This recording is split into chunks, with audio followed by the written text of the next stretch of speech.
Hello friends, मेरा नाम पंकज जैन है और मेरे चैनल का नाम बडी इन्फोटेक। चलिए दोस्तों, आगे बढ़ने से पहले मेरे चैनल को सब्सक्राइब कर दीजिए और उसके बगल में दिए हुए बेल आइकन को क्लिक करना ना भूलें ताकि हमारे आने वाले वीडियो सबसे पहले आप तक पहुंच सके। हेलो फ्रेंड्स, मैं आज आपको कीबोर्ड्स के बारे में बताने जा रहा हूं। देखिए कि कंप्यूटर कोर्स करने से पहले सबसे पहले नॉलेज होनी चाहिए कि कीबोर्ड क्या होता है और उसके अंदर लिखी हुई कि जितनी भी कीज़ होती हैं कीवर्ड्स के, जैसे ESC F1 से F12 है, टैब है, कैप्स लॉक है, शिफ्ट है, कंट्रोल है, ऑल्ट है, इन सब कीज़ का क्या काम होता है। तो देखिए, सबसे पहले आप देख रहे होंगे कि सबसे पहला बटन दिखाई देगा आपको ESC। ESC का क्या मतलब होता है? ESC का मतलब होता है एस्केप, यानी कि एस्केप का मतलब होता है बचना। यानी कि जब आप कंप्यूटर पर कोई काम कर रहे हो, आप करते जा रहे हो लेकिन आप कहीं जाके अटक गए। अब आपको ये लगा कि मेरे को कंप्यूटर में अगर मैं ओके करूँगा तो कहीं मेरा ये क्लिक यानी कि कंप्यूटर में कुछ प्रॉब्लम ना हो जाए। तो आपको देखिए दोस्तों, घबराने की जरूरत नहीं है। सिर्फ आप ESC बटन दबाएंगे, ये वाला बटन, तो ऑटोमेटिकली जो भी मैसेज आपके सामने आ रहा होगा वो रिमूव हो जाएगा। सेकंड चीज़ है F1 2 3 4 5 6 7, ये 12, यानी कि ये होती हैं फंक्शंस कीज़। फंक्शंस कीज़ यानी कि ये हर सॉफ्टवेयर के अकॉर्डिंग काम करती हैं। सपोज कीजिए कि अकाउंट में इसका अलग काम होगा, डिज़ाइन के सॉफ्टवेयर में अलग काम होगा, MS ऑफिस में अलग काम होगा। तो मतलब हर सॉफ्टवेयर के अकॉर्डिंग ये अलग अलग काम करती हैं। इसके बाद आपको कीबोर्ड्स के अंदर 0 to 9, 0 से 9 तक, यानी कि 1 2 3 4 5 6 7 8 9 10 ये आपको अल्फ़ाबेट मिलेंगे। उसके अलावा आपको A to Z आपको पूरा अल्फ़ाबेट और ये 0 to 9 डिजिट, ये सारी चीज़ें मिलेंगी। उसके अलावा कुछ सिंबल्स होते हैं जो आपने देखे होंगे, स्पेशल कैरेक्टर सिंबल जैसे प्लस, माइनस, ब्रैकेट, ये सारी चीज़ें। और स्पेशल कैरेक्टर आप देख रहे हैं @ हैश, डॉलर, परसेंटेज, ये सब स्पेशल कैरेक्टर, ये भी आपको इसके अंदर मिलेंगे। अब देखिए कि अगली चीज़ क्या है, सबसे मेन चीज़ होती है टैब।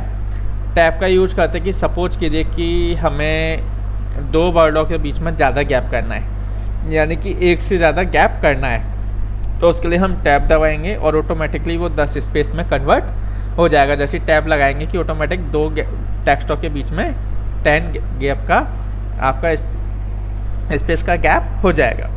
फिर अगली की है कैप्स लॉक। देखिए कैप्स लॉक क्या है। कैप्स लॉक के अंदर हम लोग क्या करते हैं कि जैसे हम लोग कैप्स लॉक ऑन करेंगे तो कैप्स लॉक जैसे ही ऑन करेंगे, यहाँ एक पावर की लाइट है वो ऑन हो जाती है। इसका मतलब है कि आपके सारे लेटर कैपिटल में आएंगे, चाहे A है, B है, S है, D है, ये आप कुछ भी दबाएंगे ये सब कैपिटल लेटर में आएंगे। अगर आप इसे फिर से प्रेस करेंगे और इसे दबाएंगे तो फिर वो जो आपकी ग्रीन लाइट ऑन होती है वो बंद हो जाएगी।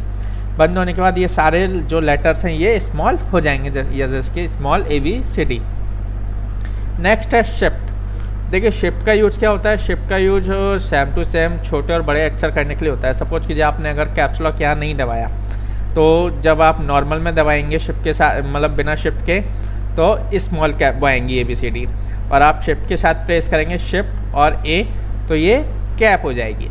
इसके बाद दूसरी चीज़ होती है, आप कहेंगे कि भाई कैप्स लॉक से यहाँ से भी बड़ी होती थी और शिफ्ट से दबाएंगे यहाँ भी बड़ी है, तो चक्कर क्या है। तो देखिए जो शिफ्ट का असली काम होता है, तो शिफ्ट का जो आपने साइन देखा होगा, इसमें साइन दिख नहीं रहा, शिफ्ट का जो साइन होता है ऊपर लगा के एरो का निशान होता है। यानी कि अगर आप शिफ्ट के साथ दबाएंगे, जैसे 1 को, वो बिना शिफ्ट के दबाएंगे 1 को, तो आपका लिखा जाएगा 1 2 3 4 5 6 7 8 9 10। अब इसके ऊपर जो ये निशान लगे हैं @ हैश, ये कैसे आएंगे, तो उसको हम शिफ्ट प्लस 1 करेंगे तो हमारा ये वाला साइन आ जाएगा। शिफ्ट 2 को दबाएंगे तो हमारा @ आएगा, शिफ्ट 3 को दबाएंगे तो हमारा हैश का निशान लगेगा।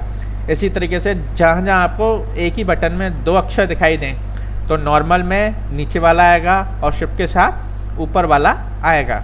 जैसे कि मैं शिफ्ट और प्लस को दबाऊंगा, यानी कि ये शिफ्ट और बराबर को, तो ये प्लस का निशान आएगा। क्लियर। नेक्स्ट है कंट्रोल ऑल्ट। देखिए कंट्रोल और ऑल्ट भी जैसे हमारे F1 से लेकर F12 तक थे, ऐसे कंट्रोल और ऑल्ट भी हमारे फंक्शंस होते हैं। जो कि ये भी अलग अलग एप्लीकेशंस में अलग अलग तरीके से काम करते हैं। नेक्स्ट है ये इतना बड़ी चीज़, जो इतना बड़ा बटन आपको दिखाई दे रहा है, ये होता है स्पेस। इसको बोला जाता है स्पेस बार, यानी कि आप इसको एक बार प्रेस करेंगे तो आपका एक गैप होगा, यानी कि एक बार प्रेस करेंगे तो एक बार गैप, 2 बार किया तो 2 बार गैप, और लेकिन टैप को आप एक बार करोगे तो ऑटोमेटिकली 10 गैप हो जाते हैं। तो ये याद रखिएगा, टैप 10 गैप के लिए होता है और स्पेस सिर्फ एक गैप के लिए होता है। क्लियर। उसके बाद अगला बटन है हमारा एंटर। देखिए एंटर क्या करता है, एंटर का मतलब होता है नेक्स्ट लाइन, यानी कि आप एंटर मारते जाएंगे ऑटोमेटिकली आपका मैटर नेक्स्ट लाइन बनती जाएगी। आपने एंटर मारा, नेक्स्ट लाइन, फिर एंटर मारा, फिर नेक्स्ट लाइन। तो एंटर का यूज करते हैं हम लोग नेक्स्ट लाइन के लिए। समझ में आ गया। एक बार मैं दोबारा रिपीट कर देता हूँ यहाँ से लेकर यहाँ तक। ESC का मतलब एस्केप, यानी कि किसी मैसेज से बच के निकलना।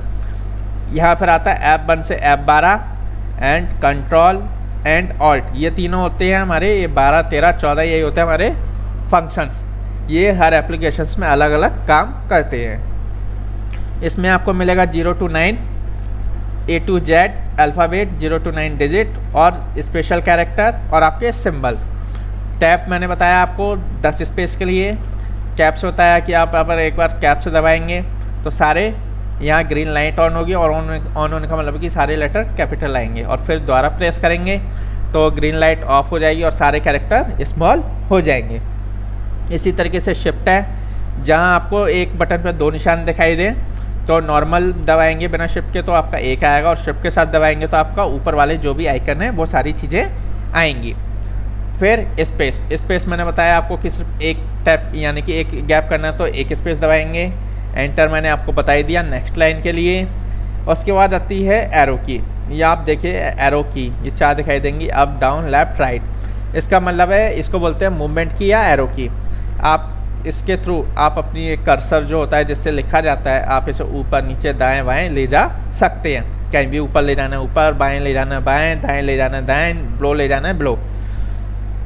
उसके अलावा ये बटन होता है अगला बैक स्पेस का। देखिए बैक स्पेस क्या होता है। बैक स्पेस का मतलब है कि आपको पीछे का लेटर रिमूव करना है। गलती से आपका कुछ लिख गया तो आप पीछे का लेटर रिमूव करना हो या गलत हो गया उस लेटर को रिमूव करना हो तो आप दबाएंगे बैक स्पेस। और अगर आगे का मैटर कोई डिलीट हो, वो गलत हो गया तो उसके लिए दबाएंगे आप डिलीट।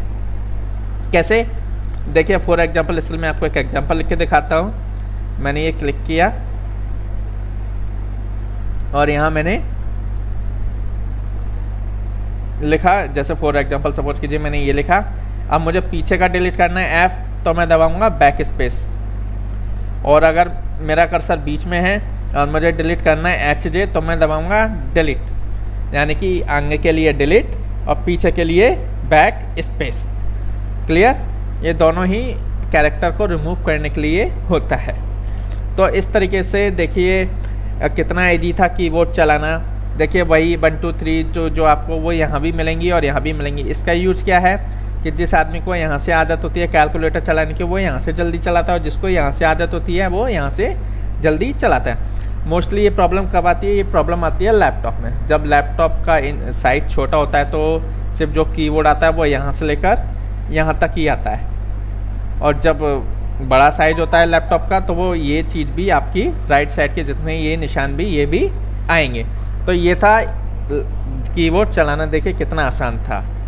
और भी कुछ अगर इसमें प्रॉब्लम हो तो आप मुझसे पूछ सकते। तो दोस्तों मैंने अभी बताया था आपको कीबोर्ड के बारे में, अब मैं बताता हूँ आपको कंप्यूटर्स के बारे में। आखिर कंप्यूटर होता क्या है। देखिए कंप्यूटर के लिए जो चीज़ होती है, कंप्यूटर आप सबको पता है कि कंप्यूटर के द्वारा हम कुछ भी काम कर सकते हैं, पिक्चर देख सकते हैं, कुछ भी ऑडियो अपना मतलब ऑडियो जो साउंड है आप उसको अपलोड कर सकते हैं, ट्रैक कर सकते हैं, रिकॉर्ड कर सकते हैं, कुछ भी कर सकते हैं, पिक्चर चला सकते हैं, XYZ कैसा भी ऑफिस का काम हो वो कर सकते हैं, मल्टीमीडिया का काम हो वो कर सकते हैं, ग्राफिक्स का काम हो वो कर सकते हैं, सारी इस तरीके का काम हम लोग कर सकते हैं। लेकिन उससे पहले आपको पता होना चाहिए कि कंप्यूटर आखिर है क्या, कंप्यूटर किस तरीके से होता है और कंप्यूटर के लिए हमें क्या क्या चाहिए होता है। तो देखिए दोस्तों, कंप्यूटर के लिए कम से कम हमारे पास 5 चीज़ तो होनी ही चाहिए।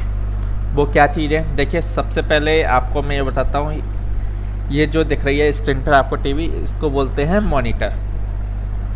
यानी कि इस पर ही हमें सारी चीज़ें दिखाई देती हैं। सेकंड चीज़ है ये हमें इसको बोलते हैं CPU।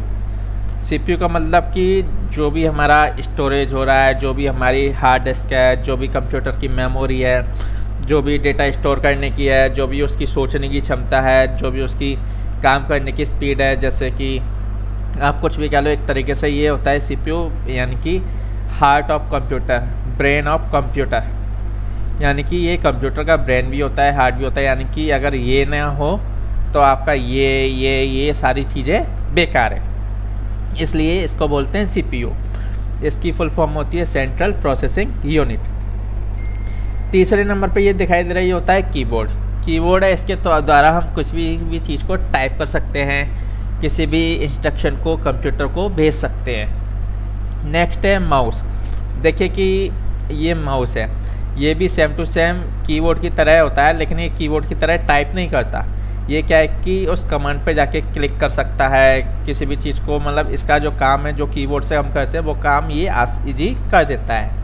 इसके द्वारा हम अपनी कर्सर को कहीं भी ले जा सकते हैं, जल्दी मूवमेंट करा सकते हैं, कुछ भी जल्दी से जल्दी करा सकते हैं। पांचवी चीज़ होती है हमारी UPS, जिसे बोलते हैं अनप्लग्ड पावर सप्लाई। यानी कि ये हो गया पांचवी चीज़, यानी कि ये हमारे कंप्यूटर को पावर बैकअप देने का काम करती है। अब आप कहेंगे जब आपके यहाँ लाइट आती है तो पावर बैकअप का मतलब, तो देखिए क्या होता है कि लाइट आती है, आपने ठीक है कंप्यूटर लगाया, सब कुछ लगा लिया, लेकिन UPS नहीं लगाया। लेकिन सपोज कीजिए जैसे ही आपकी लाइट गई तो आपका पूरा की पूरा कंप्यूटर बंद हो गया। तो जो काम आप कर रहे थे वो अगर उसे सेव नहीं कर पाए, कुछ भी नहीं कर पाए, तो वो आपका पूरा लॉस हो गया। तो उसके लिए हम लोग यूज करते हैं UPS।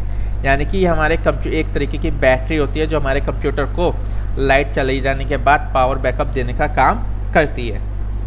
तो देखिए ये पांचों चीज़ें हो गई। पहले मैंने मॉनिटर बताया, फिर CPU बताया, फिर कीबोर्ड बताया, फिर आपको माउस बताया, ये हो गया UPS। देखिए अब सबसे मेन चीज़, अगर आपको मॉनिटर, अब मैं बताता हूँ ये पांचों चीज़ों के, अब मैं बताता हूँ आपको इनपुट और आउटपुट। उससे पहले मैं आपको बता देता हूँ ये छठी जो चीज़ है ये ज़रूरी नहीं है कि आपके पास हो या ना हो, अगर होती है तो बढ़िया है। प्रिंटर का हम आप सबको पता है कि प्रिंटर का यूज़ हम लोग करते हैं प्रिंट आउट देने के लिए, यानी कि जो भी चीज़ हम कंप्यूटर पर बनाएंगे, जो भी चीज़ हम इस पर टाइप करेंगे, वो कंप्यूटर के थ्रू हम लोग प्रिंट आउट निकाल सकते हैं। तो देखिए कितनी इंपॉर्टेंट चीज़ हो गई कि इससे प्रिंट आउट निकालते हैं, इससे देखते हैं, इससे कीबोर्ड से टाइप अंदर देते हैं, इससे कोई भी चीज़ इसी क्लिक करते हैं, इससे पावर बैकअप देते हैं। ये हो गया CPU, यानी कि जो कुछ है वो सब कुछ इसके अंदर है। यानी कि अब ये देखिए कि किस तरीके से की कनेक्टिविटी भी देखिए। मॉनिटर का तार जब तक हम इसमें नहीं लगाएंगे तब तक इसके इंस्ट्रक्शन यहाँ दिखाई नहीं देंगे। कीबोर्ड का वायर जब तक इसमें नहीं लगाएंगे तब तक कीबोर्ड का कोई भी चीज़ इसके अंदर नहीं दिखाई देगी। इसी तरीके से माउस का वायर भी हम इसी के पीछे लगाएंगे, तभी कोई चीज़ हम इजी तरीके जो भी क्लिक करेंगे वो हमें यहाँ दिखाई देगा। उसके बाद प्रिंटर की भी वायर यहीं लगाते हैं। जब तक हम कोई भी चीज़ अगर प्रिंट आउट देंगे और यहाँ वायर है तभी हमारा प्रिंट आउट निकल के यहाँ से आएगा। यानी कि CPU के बिना ये सारी चीज़ें जीरो हैं। देखा दोस्तों कि एक CPU का मतलब आपने समझ लिया CPU का काम क्या होता है। सीधे फिर से मैं एक बार रिवाइंड कर देता हूँ। मॉनिटर का काम जो है पिक्चर दिखाना, आपकी डिस्प्ले दिखाना, ये दोनों आपके हो गए इनपुट डिवाइस।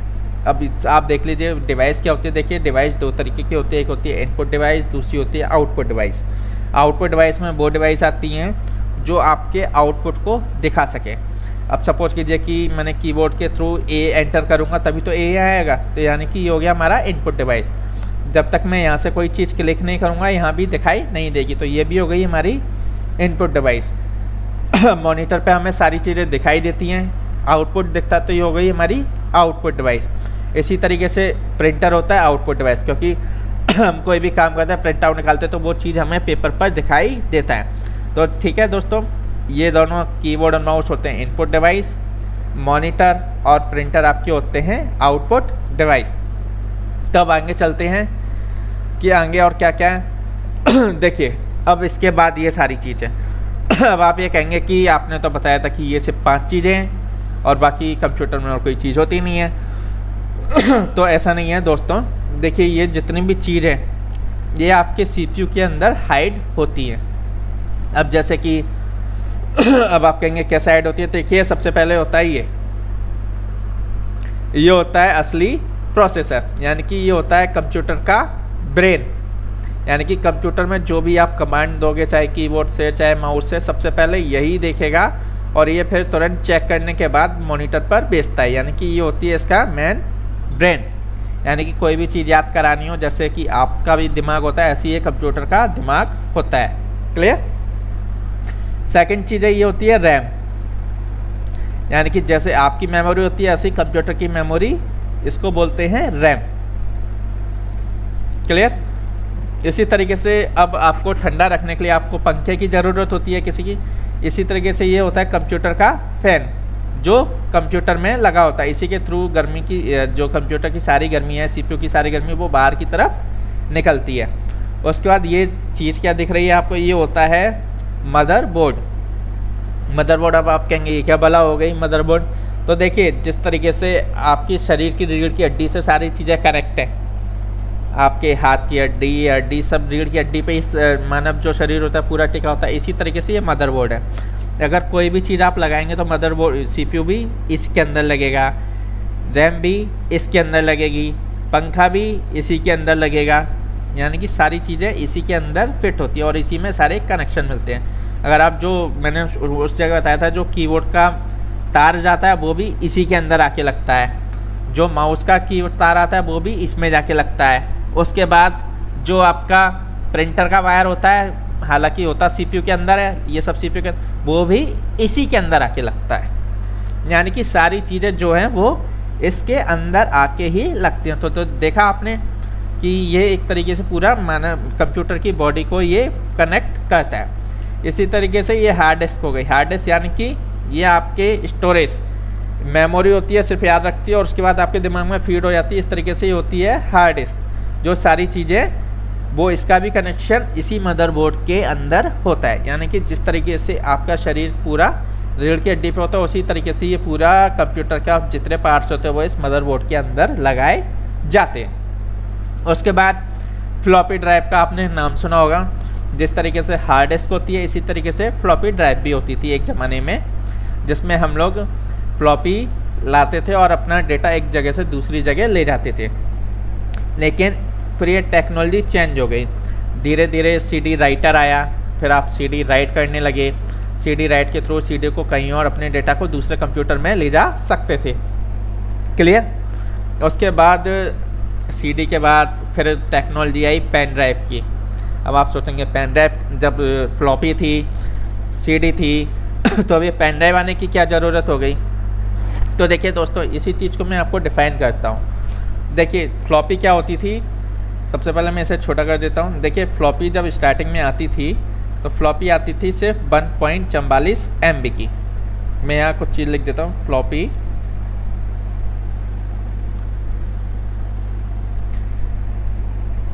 फ्लॉपी आती थी पहले आपकी 1.44 MB। क्लियर। उसके बाद हार्ड आपकी सीडी आई आपकी 700 MB। उसके बाद पेन ड्राइव आई,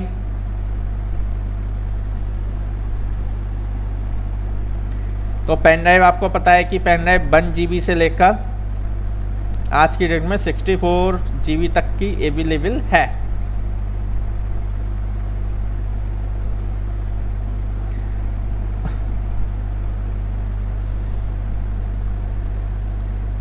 क्लियर। तो आप ये तीनों चीज़ मैंने आपको बताई, floppy 1.44 MB, CD 700 MB, pen drive 1 GB से 64 GB। अब आप ये कहेंगे कि ये MB GB ये क्या भला होती हैं। तो देखिए दोस्तों, अब ये भी चीज़ मैं आपको बता देता हूँ। कंप्यूटर में भी एक हर अंक को गिनने की एक साइज होता है। क्या होता है, हर अंक को गिनने का एक साइज होता है। साइज किस तरीके से होता है देखिए, ये भी मैं बता रहा हूँ आपको। साइज किस तरीके से होते हैं ये मैंने लिखा। और इसका अब आप देखिए कि 1 MB में होते थे 1024 KB, 1 GB में होते हैं 1024 MB, 1 TB में होते हैं 1024 GB। उससे पहले 1 बाइट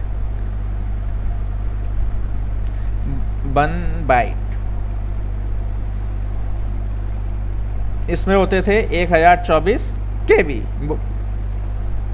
1024। ओके, इसको हटा देते हैं, ठीक है।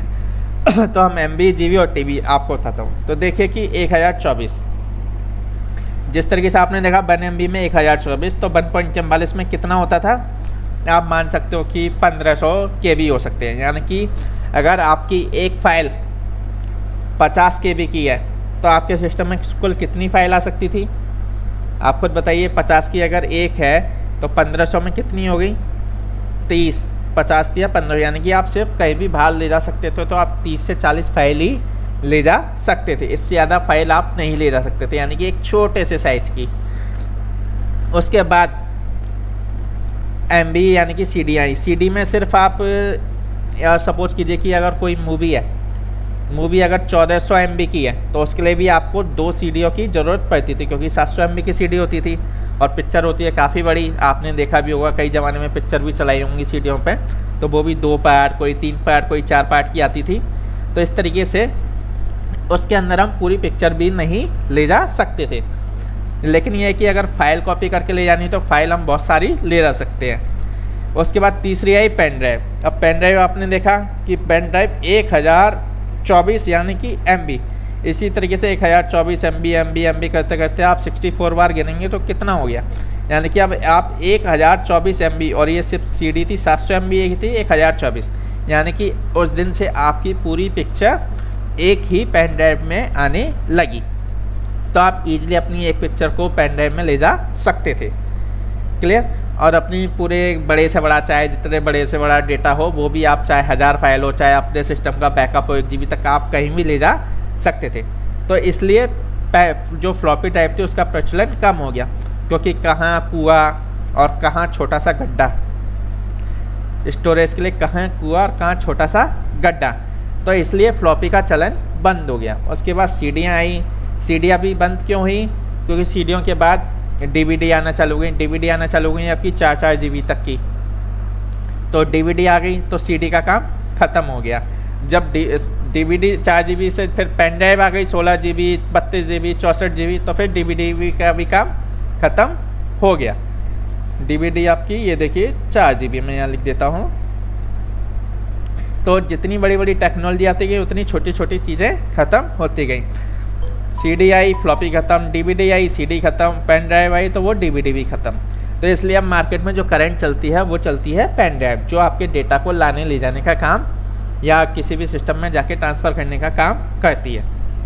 तो अब तक जो मैंने बताया आपको वो था सारा हार्डवेयर का। कीबोर्ड मैंने आपको बताया सारा। उसके बाद मैंने आपको कंप्यूटर के बारे में बताया कि कंप्यूटर में monitor, CPU, keyboard, mouse, UPS, printer क्या होते हैं। उसके बाद CPU के अंदर जो हार्डवेयर लगते हैं उनके बारे में भी मैंने बताया आपको। रैम, प्रोसेसर जो ब्रेन होता है, रैम, मेमोरी होती है, मदर और पूरे शरीर का ढांचा होता है कनेक्ट करने का, SMPS, ये जो फ़ैन होता है ये पूरे आपकी बॉडी को ठंडा रखने के लिए होता है। उसके अंदर मैंने हार्ड डिस्क भी होता है जो आपके सारे स्टोरेज को रखती है। उसके अलावा मैंने आपको पेन ड्राइव, फ्लॉपी, CD इन सब के बारे में बताया कि इसके आप डेटा यहाँ से वहाँ ट्रांसफ़र कर सकते थे। तो ये थी पूरी हार्डवेयर की टेक्नोलॉजी। अब मैं नेक्स्ट टॉपिक लेता हूँ मैं आपका सॉफ्टवेयर, क्योंकि हार्डवेयर के बारे में अब कंप्यूटर के आपको पता है 2 पार्ट होते हैं, एक हार्डवेयर एक सॉफ्टवेयर। हार्डवेयर में सारे हार्डवेयर जो आते हैं आपके टूल्स ये सारी चीज़ें, अब इन पर कंप्यूटर पर काम जिससे करते हैं उनको बोलते हैं सॉफ्टवेयर। तो सबसे पहले देखिए ये बात है सॉफ्टवेयर। क्या कि सॉफ्टवेयर है क्या, देखिए सॉफ्टवेयर वो होते हैं जिस पर यूजर्स काम करता है। अगर सपोज करो कोई बंदा है, अकाउंट का काम करना है तो वो टैली पे काम करेगा, और किसी को ग्राफिक्स पे काम करना है तो वो कोरल पे काम करेगा। अगर किसी को सपोज कीजिए कि फ़ोटो पे काम करना है, फ़ोटो तो फ़ोटोशॉप पे करेगा। किसी को ऑफिस का काम करना है तो वो MS ऑफिस में करेगा। तो ये सारे चीज़ें जिस पे यूज़र अपना काम करता है वो सारी चीज़ें सॉफ्टवेयर कहलाती हैं। अब देखिए सॉफ्टवेयर भी कितने तरीके के होते हैं। सॉफ्टवेयर भी 3 तरीके के होते हैं।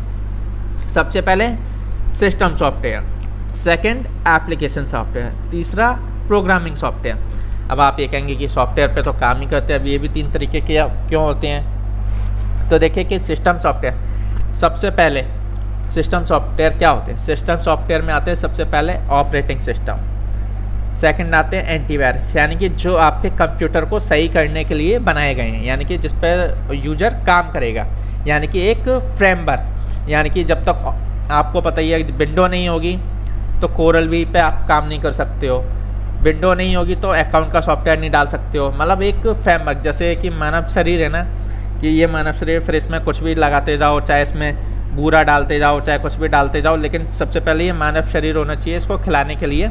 आपको चावल खाना है, जब ये मानव शरीर ही नहीं होगा तो चावल क्या खा के करोगे आप? तो ये सारी चीज़ें सॉफ्टवेयर। तो सिस्टम सॉफ्टवेयर क्या होता है कि जिस तरीके से मानव की बॉडी होती है, इसको आप हेल्थी रखने के लिए दवाइयाँ खाते हैं, पौष्टिक आहार खाते हैं, इसी तरीके से सिस्टम सॉफ्टवेयर होते हैं जो आपके इस कंप्यूटर के को पूरा मैनेज करके रखते हैं, उसकी फिटनेस, उसकी स्पीड, उसकी सारी चीज़ें मैनेज करते हैं। अगर सपोज कीजिए आपके सिस्टम में कोई वायरस आ गया तो एंटीवायरस, जैसे आप दवाई खा के हटाते हो, ऐसे ही ये एंटीवायरस से जो भी कमी होती है वो हटाते हैं। सेकंड नंबर पे आते हैं एप्लीकेशन सॉफ्टवेयर। एप्लीकेशन सॉफ्टवेयर वही सॉफ्टवेयर होते हैं जो मैंने आपको बताया कि जिस पर यूजर काम करता है, जैसे कि अकाउंट के लिए टैली, ग्राफिक्स के लिए कोरल, ऑफिस के लिए आपके MS ऑफिस हो गए, उसके अलावा इंजीनियरिंग के लिए ऑटोकैड हो गया। तो ये सारे सॉफ्टवेयर कहलाते हैं एप्लीकेशन सॉफ्टवेयर। तीसरा आता है प्रोग्रामिंग। अब आप ये कहेंगे कि सिस्टम को सही करने वाले भी सॉफ्टवेयर हो गए, यानी कि जैसे मानव दवाई खाता है ऐसे सिस्टम को सही करने वाले सॉफ्टवेयर सिस्टम सॉफ्टवेयर होते हैं। अब यूजर काम करता है तो वो एप्लीकेशन सॉफ्टवेयर हो गए। अब ये प्रोग्रामिंग क्या बला आ गई? तो देखिए जो प्रोग्रामिंग होती है ये असली जड़ होती है।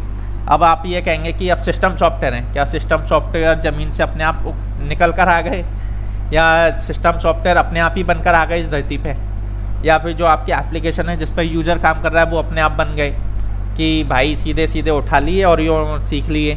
तो वो चीज़ नहीं है ऐसा। ये सारे जो सॉफ्टवेयर बनाने की टेक्निक होती है, यानी कि ये सॉफ्टवेयर जिसके थ्रू बनते हैं उन्हें बोलते हैं प्रोग्रामिंग सॉफ्टवेयर। क्लियर? यानी कि सबसे पहले सिस्टम सॉफ्टवेयर जो आपके कंप्यूटर की देखभाल करते हैं, उसके बाद एप्लीकेशन सॉफ्टवेयर जिस पे यूजर काम करता है, तीसरे होते हैं प्रोग्रामिंग जिससे एप्लीकेशन और सिस्टम सॉफ्टवेयर बनते हैं। तो ये 3 तरीके के सॉफ्टवेयर होते हैं। क्लियर? तो इससे रिलेटेड अगर ये था छोटा सा नॉर्मल कंप्यूटर का फंडामेंटल। अगर आपको कोई भी प्रॉब्लम हो इस टॉपिक से रिलेटेड तो आप मेरे नीचे लिखे कमेंट में कमेंट कर सकते हैं, कमेंट बॉक्स में, और मुझे व्हाट्सअप भी कर सकते हैं। और ये मेरी पहली कोशिश थी कि छोटे बच्चों को भी कंप्यूटर जो नहीं जानते हैं वो भी कंप्यूटर के बारे में सीखें। अगर आपको कोई भी शो कैसा भी हो आप मुझे तुरंत व्हाट्सअप करें या कमेंट बॉक्स में डालें, मैं आपके लिए इससे बेटर वीडियो लाता रहूँगा हमेशा के लिए। Thank you.